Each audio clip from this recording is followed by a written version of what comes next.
essa família, a irmã Rose, são nossos sobrinhos, e nos fez o convite para estarmos aqui nesta noite. Louva a Deus pelos obreiros que aqui estão, né? O pastor hoje não pôde estar, ele já comunicou comigo, né, que a formatura da esposa, e então ele está lá. Temos que atender a família, né? Muito importante.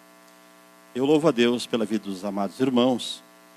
Nós queremos nesta noite falar um pouco da palavra do Senhor, que está registrada no Evangelho de João, capítulo 4. É um texto assim bem conhecido, mas sempre que nós pegamos a Bíblia Sagrada e lemos as Sagradas Escrituras, ela se torna nova. E a cada manhã a Bíblia diz que ela fala conosco de uma forma e uma multiforme diferente. E nós podemos, nesta noite, também falar um texto conhecido e Deus falar de outra maneira com cada um de nós. Evangelho, segundo escreveu João, capítulo 4, diz a palavra do Senhor a partir do verso 1.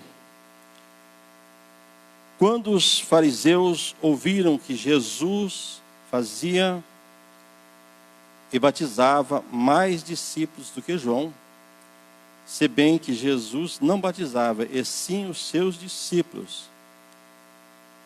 ele deixou a Judeia e voltou outra vez para a Galileia, e era-lhe necessário passar por Samaria. Chegou a uma cidade samaritana chamada Sicar, perto das terras que Jacó dera a seu filho José. E estava ali, junto à fonte de Jacó. E Jesus, cansado de viagem, assentou-se ao lado daquela fonte, e era quase a hora sexta. Amém? Pode assentar, irmãos. Ficamos na dispensação aí do Espírito Santo. Que Deus venha falar aos nossos corações. Nós vemos então, amados, que nesta passagem bíblica Jesus, a princípio, ele estava fugindo aí da perseguição dos falsos religiosos, né? Fariseus, a saber, ser eles os religiosos, no entanto, eram ignorantes quanto à verdadeira religião. Eles já tinham ouvido falar de João, né? Pois também já o estavam perseguindo. Nós vemos no capítulo aí anterior que já tinha alguém dos judeus levantando questões com os discípulos de João acerca da purificação. Com isso, perseguiram a João e vieram mais tarde também prender a Jesus. Jesus, porém, teria que cumprir seu ministério e sabia que esta hora então iria chegar. Jesus, percorrendo então essa região, ele veio a chegar a este lugar, onde estava ali o poço de Jacó.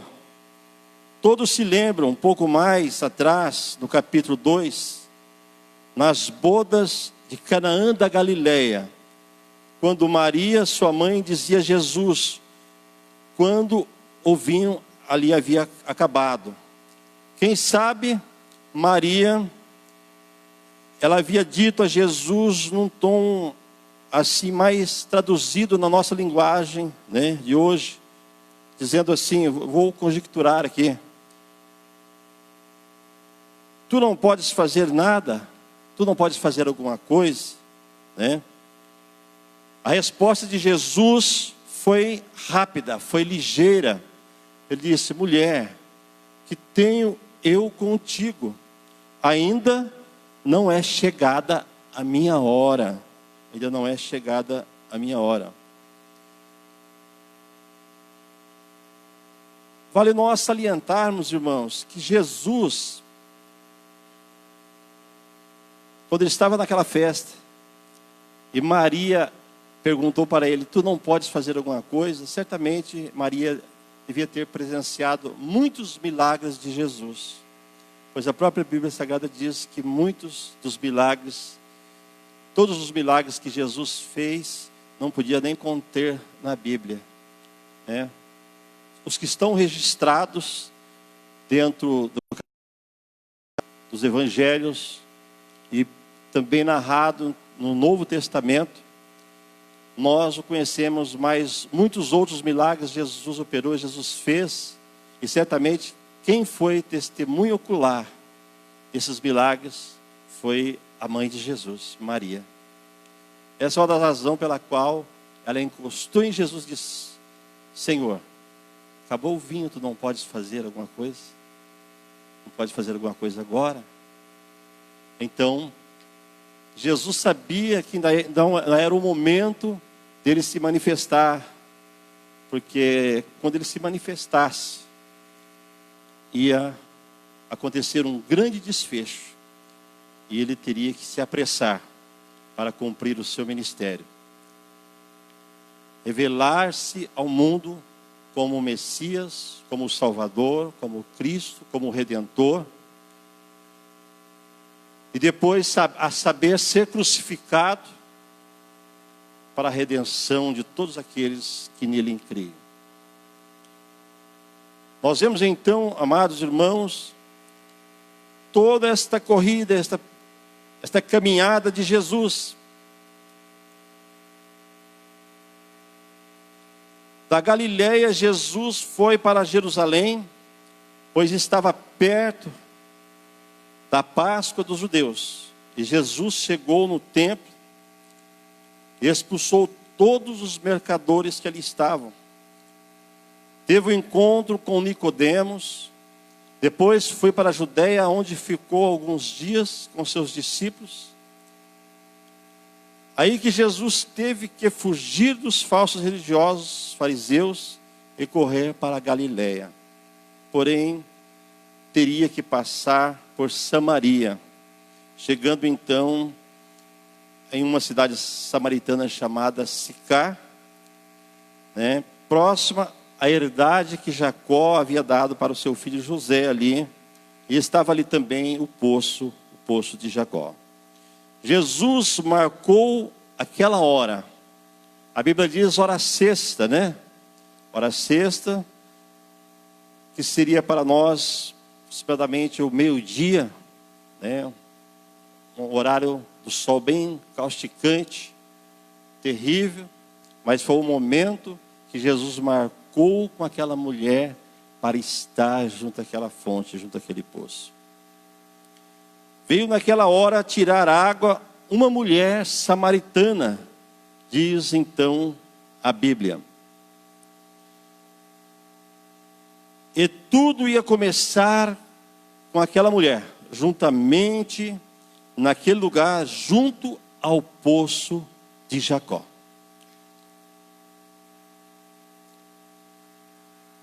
A melhor comida, a melhor bebida, tudo se consegue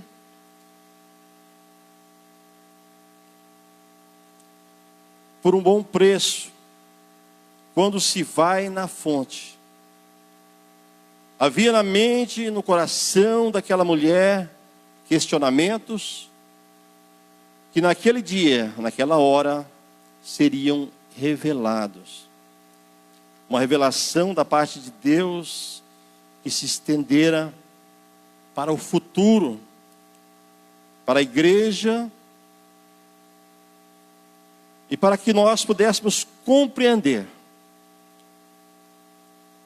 Após a crucificação de Jesus no Calvário, pois foi o alvo daquele encontro de Jesus com aquela mulher.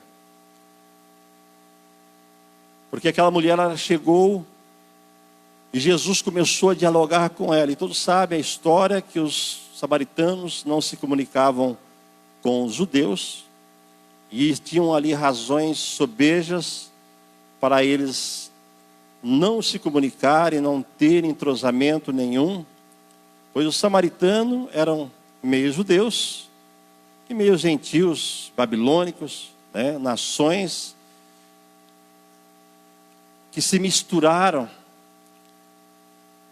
Eles temiam a Deus, adoravam a Deus, mas também, em contrapartida, tinha também cada um seu Deus, seus deuses que adoravam e que seguiam. E Jesus tinha algo para revelar àquela mulher. Nós vemos naquele encontro ali de Jesus, porque Jesus não quis ir à cidade. Ele disse aos seus discípulos: vocês vão e comprem comida. Eu vou aguardar aqui, junto a esta fonte, junto a este poço. E foi justamente no horário em que ela chegou e se aproximou para tirar água.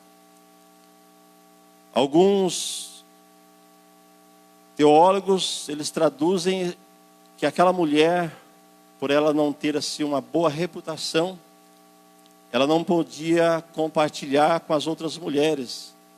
As outras mulheres, quem sabe, vinham de manhã ou à tardezinha para tirar água, mas não ao meio-dia. E ela, para não se encontrar com aquelas mulheres, outras mulheres, então ela vinha naquele momento que ela sabia que ninguém estava ali, mas ali estava Jesus, junto à fonte, para revelar para ela os questionamentos que estavam no seu coração, que estavam na sua vida. A palavra de Deus nos diz que aquela mulher, ela começa a indagar Jesus, quando Jesus pede para ela água. Dê-me água para beber. Ela olhou para Jesus e disse: como pode, tu sendo judeu, se comunicar comigo, falar comigo que sou mulher samaritana? Ah, Senhor, tu vê que o poço é fundo e tu não tens com que pegar. Então, Jesus, categoricamente, devia ter dito para ela novamente: por isso que eu estou pedindo para você, dá-me água de beber. Você veio tirar água e você me dê água de beber para mim. E foi aí que começou o assunto. O paradigma da separação entre Jesus, entre Deus, entre judeus e samaritanos, agora já estava para chegar a um fim. Pois a palavra de Deus diz que quando os discípulos chegaram àquele lugar, viram que Jesus estava dialogando e conversando com aquela mulher. E Jesus então começou a puxar o assunto, dizendo para ela: mulher, se eu te der a água que eu te der para beber, o dia que você beber, nunca mais você terá sede. Aleluia. Ele sabia a sede que aquela mulher tinha de ter algum conhecimento, de ter uma revelação dos questionamentos. Nós sabemos que hoje, ali no Oriente Médio, mas propriamente ali entre Israel e palestinos, ainda tem aquela guerra, ainda tem aqueles confrontos, porque alguns querem colocar a sua cidade como capital e outra. E naqueles tempos, ela falava assim: Senhor, me responde uma coisa. Nossos pais adoravam aqui neste monte, mas os judeus dizem que é em Jerusalém. E Jesus então começou a revelar a ela algo futurístico, que estaria acontecendo nos dias de hoje, na igreja, este tempo da graça que nós estamos vivendo. Quando Jesus revelou a ela, uma mulher: vai haver tempos em que não adorarão a Deus nem aqui neste monte, nem em Jerusalém, nem em qualquer outro lugar, porque os verdadeiros adoradores adorarão o Pai em espírito e em verdade. Nós já ouvimos aqui o louvor nesta noite, em espírito e em verdade. E é isso que nós estamos fazendo nesta noite, adorando a Deus em espírito e em verdade. Porque o mesmo Deus que estava lá em Samaria, o mesmo Deus que estava lá no Monte Gerizim, O mesmo Deus que estava lá em Jerusalém também está aqui em Londrina, está aqui nesta congregação, está aqui conosco. O Deus onipresente, o Deus onisciente que sabe todas as coisas, que começou a revelar a vida daquela mulher. Dizia para ela: mulher, vai lá, chama teu marido e vem aqui. Ela dizia: eu não tenho marido. Disseste bem. Tivesse 5 maridos e agora o que tens não é teu. Aí ela se assustou, né? Vejo que tu és profeta. Então Jesus começou a revelar a vida daquela mulher, a revelar para ela algo que nos trouxe hoje este conhecimento, que nós devemos adorar a Deus em espírito e em verdade, porque Ele é um Deus onipresente, Ele está em todos os lugares. Aonde nós formos, Jesus pode ali estar. Ele pode estar aonde Ele quiser. Ele diz que onde estiver 2 ou 3 reunidos no meu nome, eu estou no meio. Eu estou ali. Então Ele pode estar em todos os lugares.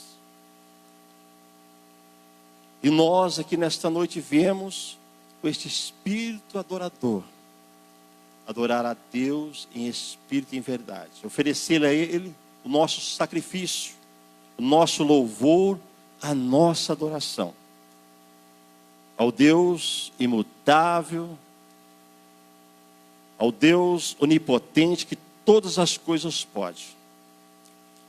Ele pode mudar todos os sentidos da vida. O plano de Deus não era somente curar. Esses dias eu estava conversando com um pastor de uma outra denominação, de uma outra igreja aí. E ele pegou e falou assim para mim assim: pois é, pastor, eu parei de fazer campanha de prosperidade. Agora não vou fazer mais campanha de prosperidade, não. Ah, é? É outra denominação, não vou falar o nome, não. É, irmão? Por que, irmão? Já chegou aí um irmão aí, ele falou assim: eu estou com um carrinho meu velho aí, será que se eu fazer essa campanha aí, eu troco o carro, fico com um carro melhor? Esse é o propósito das pessoas. Essa falsa religiosidade que nós vemos hoje aí, irmãos, escancarado, prometendo, né, bens terrenos, prosperidade, tantas outras coisas mais. Não quero dizer que Deus também não prospera o cristão, não prospera o crente. Que o crente não pode ficar rico. Pode sim. Pode prosperar, pode ficar rico. Mas isso são consequências. Isso acompanha a salvação. Isso acompanha a sua salvação. Você quer ser próspero? Buscai primeiro o reino de Deus. A Bíblia diz que as outras coisas vos serão acrescentadas. O próprio Jesus, ele narrou, ele diz que o Filho do Homem não veio senão a buscar e a salvar o que se havia perdido. O propósito de Deus era dar o seu Filho para fazer uma nova aliança com a sua criação, com o homem que havia se perdido lá no Éden.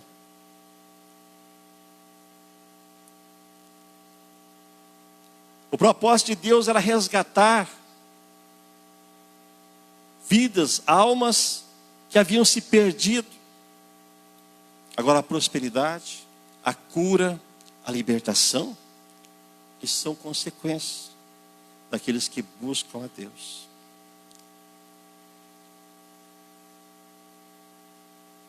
Nós devemos nos preocupar em levar a salvação às pessoas, levar o evangelho que salva, que liberta. E as coisas vão acontecer. Deixa fluir. Quer ser próspero? Quer ser curado? Então receba Jesus primeiro. Aceita Jesus como seu Salvador. Seja fiel a Ele. Mas vá crendo assim. Se Jesus curar, amém. Se não curar, amém também, mesma coisa. Se Jesus te der alguma coisa, amém. Se não te der, continue adorando a Deus. Porque você vai sair deste mundo e não vai levar nada. A Bíblia diz que Jó diz que nu ele veio a este mundo e para Deus assim ele ia voltar.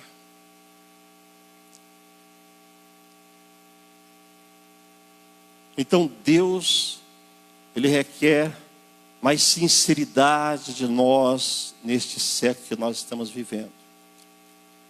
A igreja de Jesus tem que ficar mais centrada no verdadeiro evangelho, que é o evangelho da salvação, e não o evangelho da prosperidade, da cura.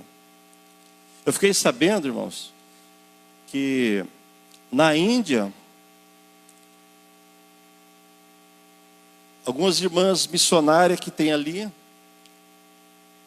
quando convidam para orar, para Jesus curar alguém, primeiro elas vão orar para ver se Jesus realmente vai curar ou não. Se Jesus confirmar que vai realizar a cura, aí elas vão e oram para ser curado. Agora, se Jesus não confirmar, elas não vão orar. Não ora. Cada um vai lá para a igreja, o seu cantinho, fala, nós vamos orar, tá? Vamos orar para Deus fazer a sua obra. Mas não vão orar para a pessoa, porque Jesus não confirmou que vai curar. Porque nem todos que estavam doentes nos tempos de Jesus foram curados. Muitos morreram enfermos e Jesus também não ressuscitou. Jesus operou os seus milagres para manifestar-se ao mundo como Cristo Redentor. O propósito dele não era somente curar, senão tinham curado a todos. O propósito dele não era ressuscitar, senão ninguém morria nos tempos de Jesus. Mas o propósito dele foi cumprido, que era se revelar ao mundo. E nós que servimos agora em pleno século 21, nós temos esta convicção que o tempo presente que nós aqui vivemos é um período como estágio que Deus nos colocou a este mundo, para depois Ele nos chamar para o seu reino. Me lembro na oração sacerdotal de Jesus, no Evangelho de João, capítulo 17, que ele dizia, Pai, eu não peço que os tire do mundo, mas que os livre do mal que está no mundo. Porque eles não são deste mundo, como também eu não sou. Então lembre-se, irmãos, foram palavras de Jesus. Nós não somos deste mundo. A partir do momento que nós recebemos a Cristo, a Bíblia diz que Deus nos deu o direito de sermos chamados filhos de Deus. E se nós somos filhos de Deus, nós vamos viver com Ele eternamente. Então nós não somos mais deste mundo, porque este mundo aqui é passageiro.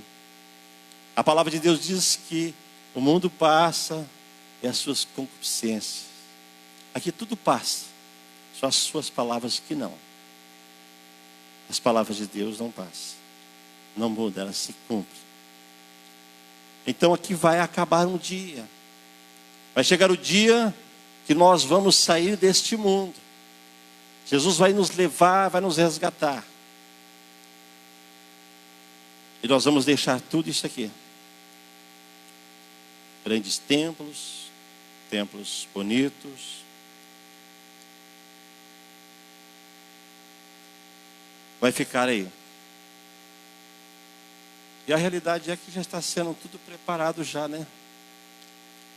Está tudo caminhando, está tudo trilhando para que quando a igreja subir, o anticristo assuma tudo isso aí.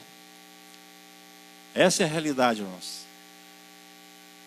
Nós vemos aí as reuniões internacionais entre países, acordos sendo feitos. Inclusive, ficamos sabendo aí que até o Papa está tentando fazer um acordo aí. Tudo preparando para o futuro aí depois da igreja. Depois que a igreja for arrebatada, depois que Jesus nos levar para a glória. Você esteja firme neste propósito. Apocalipse capítulo 3, verso 10 diz que nós, a igreja de Jesus, nós não vamos ficar para essa tribulação que vai vir a este mundo. A Bíblia diz que como guardaste a palavra da minha paciência, também te livrarei do mal que há de vir sobre todo o mundo. A palavra de Deus diz que junto com a tentação, Deus também dá o escape. Esse é o escape de Jesus. Nós estamos seguros na arca. Noé, sua família estava seguro na arca. E não foram tragados pelas águas do dilúvio. Nós estamos seguros em Jesus.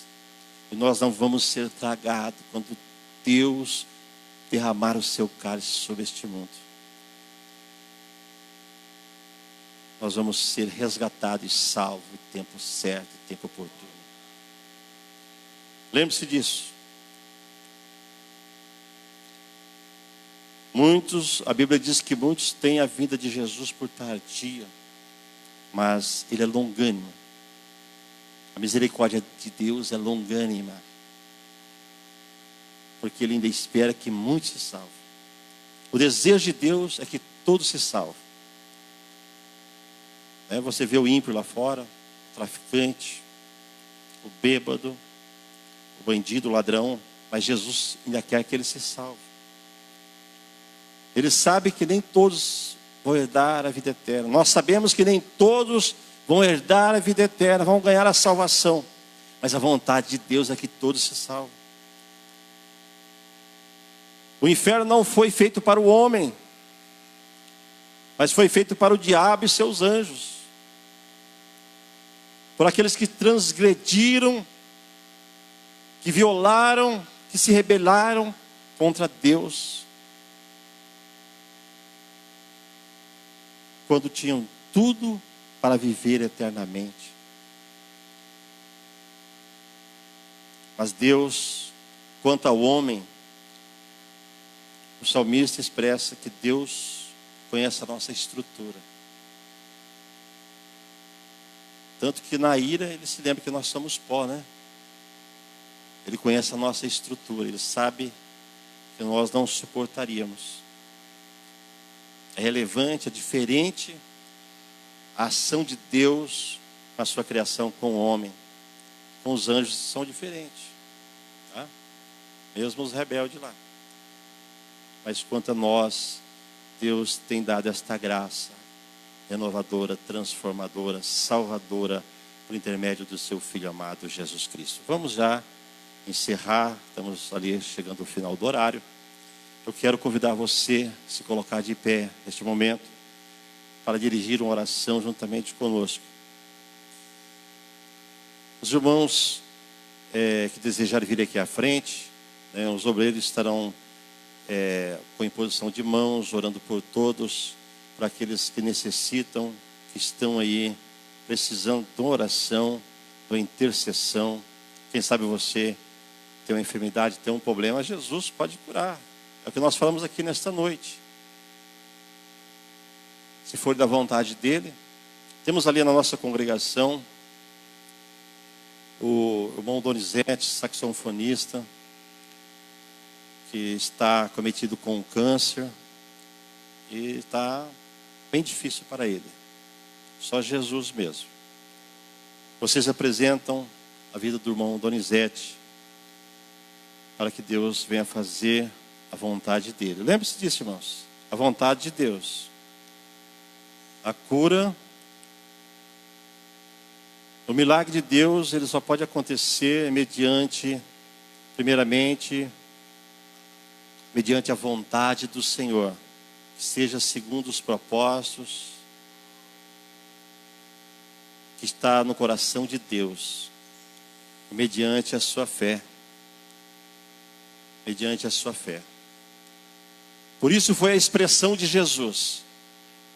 Em muitos dos milagres que ele fez, em muitos dos milagres que ele operou, a resposta dele depois era esta: a tua fé te salvou. Nós vamos orar neste momento, e que Deus venha cumprir na vida de cada um a sua vontade, o seu querer. Eu quero perguntar também se tem alguém aqui que não é evangélico. Vê que foi feitas as apresentações, mas quem sabe alguém quer receber a Jesus como seu único e suficiente Salvador. Eu confesso aos irmãos que Jesus, Ele salva, Ele cura, Ele liberta, Ele batiza com o Espírito Santo e leva o homem para o céu. Aleluia. Amantíssimo Deus, nós te louvamos, Senhor, nós te adoramos, nós bendizemos o teu nome, porque és magnífico, Deus todo-poderoso, Deus de amor, o Deus de misericórdia, o Deus eterno. Venha confirmar, Senhor, na vida de cada um dos teus filhos, dos teus servos, todos que estão aqui presentes nesta noite, Pai, que estão intercedendo por suas vidas, seus problemas. Vem, meu Deus, operar segundo a tua vontade, o teu querer, o teu efetuar na vida de cada um, Senhor. Confirmar o teu poder, a tua graça, a tua unção, a unção do teu Espírito, ó Senhor. Aleluia.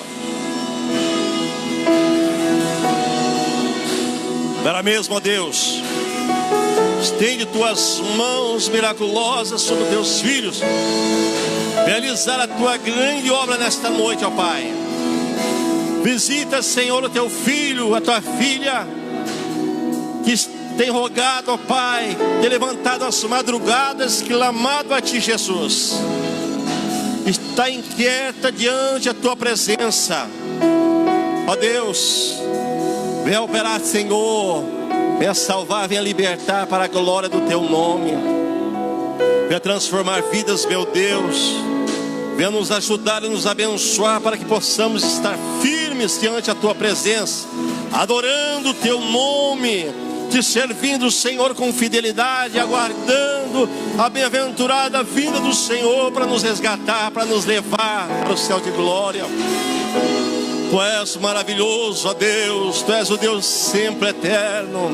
Tu és o Deus que tudo pode nesta noite, ó Pai. Nós te louvamos, nós te bendizemos, Senhor, no teu nome, no nome maravilhoso do teu Filho amado Jesus Cristo. Confirma mesmo, ó Pai, confirma mesmo, para a glória do nome do Senhor. Aleluia.